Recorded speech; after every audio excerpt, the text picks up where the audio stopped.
Joan of Valois, 1464 to 1505, was the second daughter of Louis XI, King of France, and Charlotte of Savoy. She was born on April 23, 1464.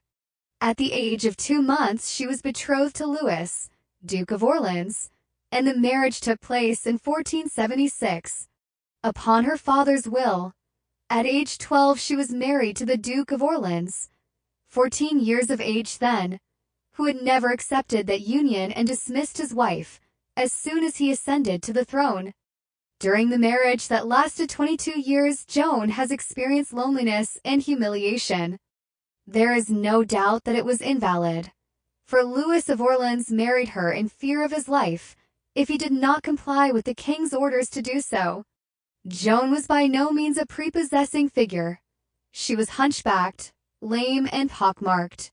On her husband's succession to the throne, he obtained a declaration that the marriage was invalid.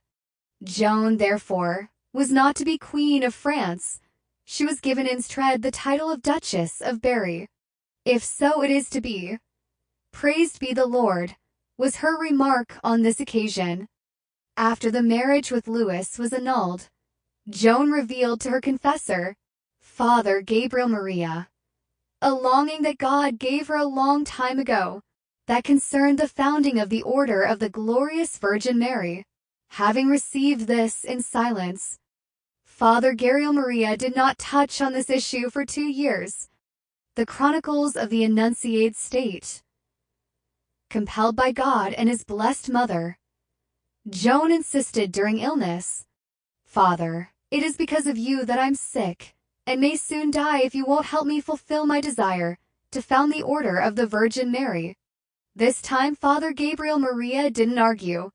Dazzled by the Joan's heroic patience, her perseverance and love she had for the Virgin Mary, he had promised all possible assistance. When he asked if the Virgin Mary had perhaps revealed the rule of the order, Joan humbly let him know an inner inspiration, a clear indication received from Mary. "Have them write down in the rule everything that you can find about me in the Gospel." The idea and desire were fulfilled in 1502, 2 years before her death, when Joan was 38. She founded with the help of Father Gabriel Maria a contemplative community of nuns, and there really is the basis of her holiness. All her life she met with opposition and countered it with such gentle words. Joan's lifelong manner was devoid of bitterness and complaining. Unloved and despised by her husband, she bore all torments with heroic patience and humility.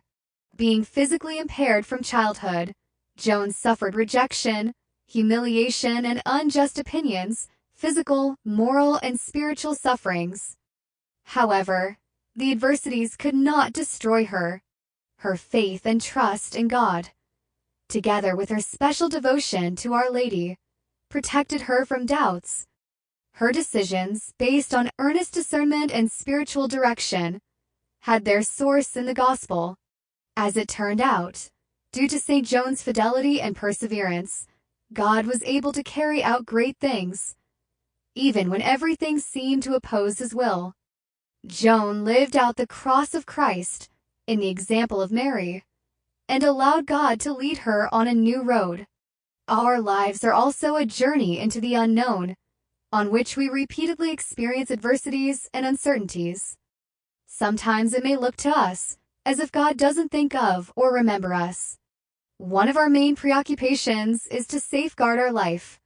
We fear the unforeseen, the uncertain, and the lack of control over events. St. Joan teaches us openness to God's plan and docility to the actions of the Holy Spirit.